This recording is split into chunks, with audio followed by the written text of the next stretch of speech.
From the infamous Witches Sabbath to terrifying spells, we uncover the gruesome details of these rituals and the history behind them. In this bone-chilling video, we will delve into the world of witchcraft and explore the top 10 dark rituals used by witches to summon the devil. Starting off this list at our number 10 spot, we have the Witches Sabbath. The Witches Sabbath is a concept in Western European folklore that describes a gathering of witches for a demonic and magical ritual. It was the meeting of the witches. It is said that during the Sabbath, witches would engage in act heresy, including devil worship, flesh consumption, and even sexual parties. The event was believed to take place on the night of a full moon, often in remote areas such as mountaintops or crossroads. The concept of the Witches' Sabbath gained popularity during the witch hunt era of the late Middle Ages and the early modern period, with many people accused of witchcraft being accused of attending such gatherings. The idea of the Sabbath was used as evidence of the devil's influence on witches and as a justification for the persecution and execution of those accused. In our number 9 spot today, we have potions. Alright, every time I see like the classic folklore depiction of a witch, I always wonder what it is that they're stirring up in that cauldron. It's bubbling, it's boiling, it's steaming.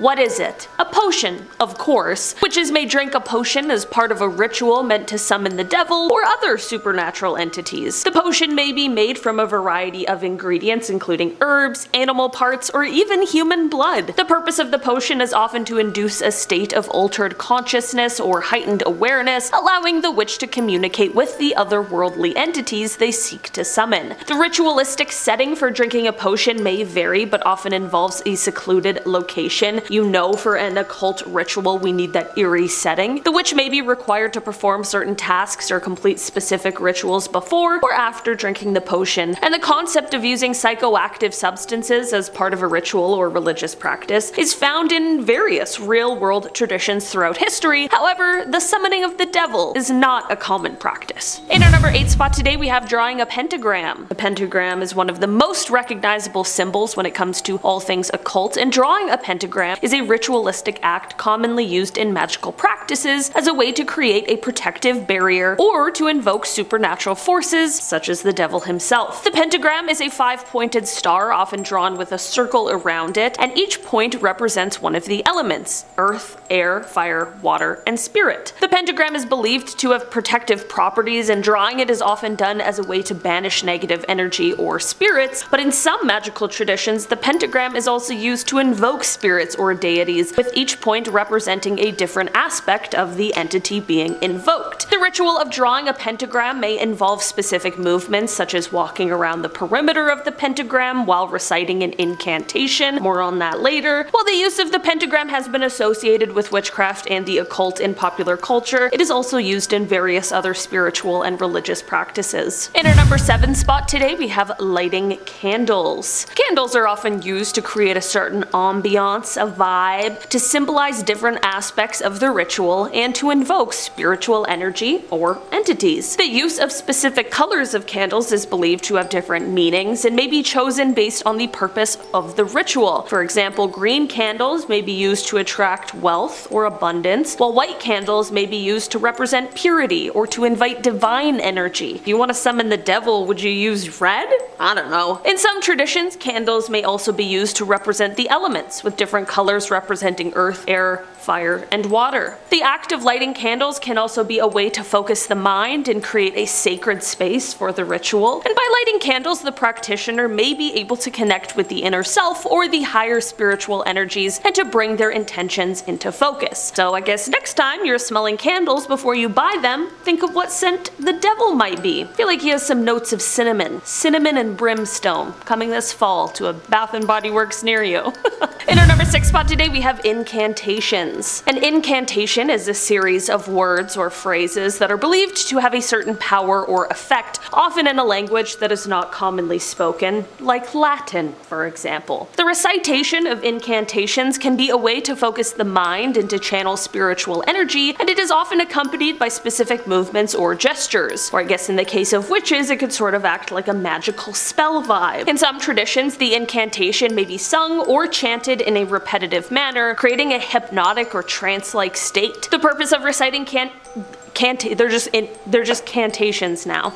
The purpose of reciting incantations can vary widely, from attracting love or prosperity to banishing negative energy or entities, or to summon entities. The use of incantations is often based on the belief that words have a certain power or vibration, and that by speaking certain words, the practitioner can tap into this power and create a desired outcome. Sort of like manifesting, but I guess it's like manifesting the devil. In our number 5 spot today, we have sacrifice. Some depictions of witchcraft involve the sacrifice of animals or humans as part of the ritual. This can be done as a way to appease the devil or to gain favor in exchange for the sacrifice. In reality, the vast majority of practitioners of witchcraft do not engage in animal or human sacrifice, and such practices are widely condemned by mainstream spiritual and religious groups, which feels very important to note. But that's not to say it's never happened before at a terrifying occult ritual. In fictional depictions, the sacrifice of animals or humans is often portrayed as a way to offer something of value to the devil or other demonic entities in exchange for power or favors. The sacrifice may be accompanied by other ritualistic elements, such as the other ones that we've spoken about today.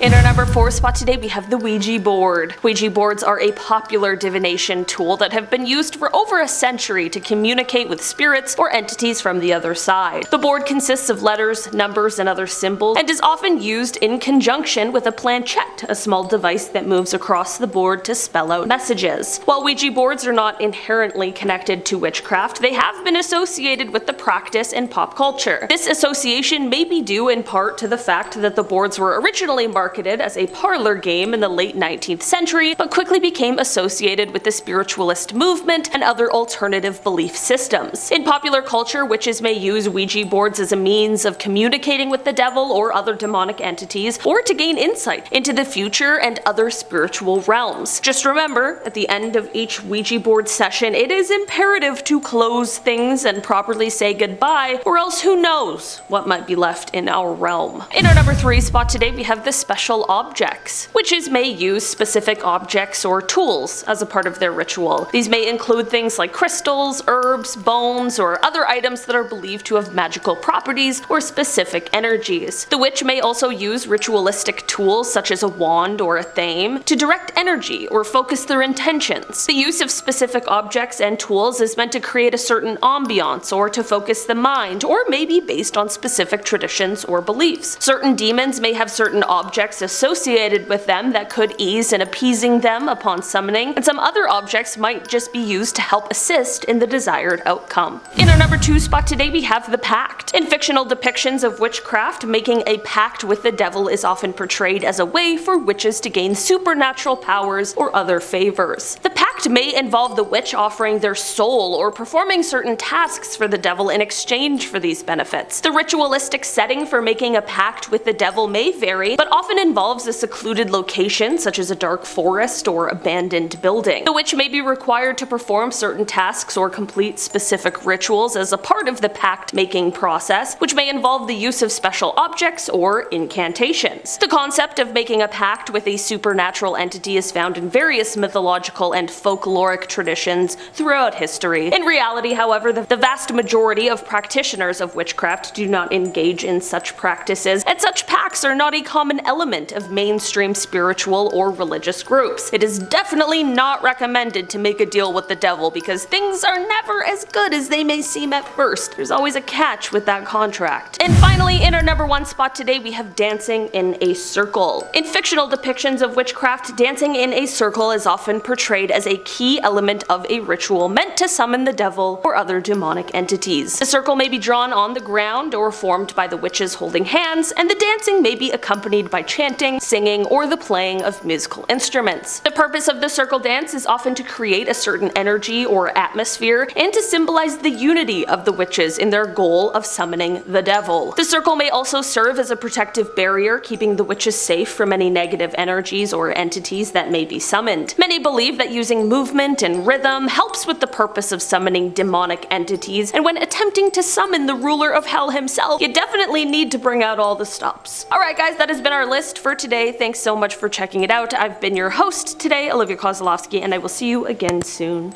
Bye!